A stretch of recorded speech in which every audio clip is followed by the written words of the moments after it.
একটা আয়াতই বললাম, গায়রুল মাগদুবি আলাইহিম ওয়ালাদ-দাল্লিন। এখন তো বুঝলেন আয়াতের অর্থ কি?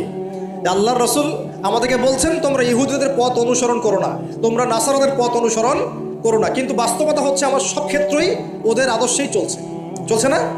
আপনার বিয়ে শাদী, বিয়ের আগের অনুষ্ঠান, গায়ে হলুদ, আপনার পরিবার, আপনি যে মিডিয়াগুলো দেখছেন সেই মিডিয়াগুলা, হ্যাঁ, আপনার পলিটিক্যাল সিস্টেম, সুদভিত্তিক অর্থনৈতিক সিস্টেম, তারপরে আপনার কি বলবো, দেহের পোশাক পরিচ্ছদ, লেবাস, পোশাক, চেহারা, সুরত, সব কিছু ওদের মতো না।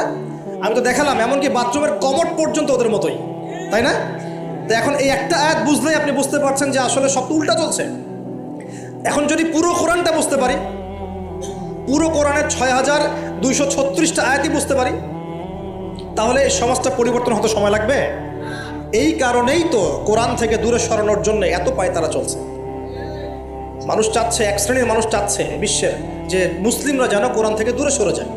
কারণ তারা জানে যদি আমরা কোরআন থেকে দূরে সরে যাই আমাদেরকে শাসন করা সহজ হবে।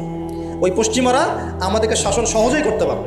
আর আমরা যদি কোরআনকে আঁকড়ে ধরি, ওদের বাপেরও ক্ষমতা নেই আমাদেরকে শাসন করে, ইনশাআল্লাহ। বরং আমরা ওদেরকে শাসন করবো, ইনশাআল্লাহ। আমরা করি না, এই মনে করছেন? 1200 কত বছর? 1200 বছর করেছি। কত বছর? বিশ্বাস করছেন না? ইতিহাস পড়েন। নবী সাল্লাল্লাহু আলাইহি ওয়াসাল্লামের যুগ থেকে শুরু করে এই তো 1914 সাল পর্যন্ত আমরা সারা বিশ্ব শাসন করেছিলাম। মনে হচ্ছে গাল গল্প?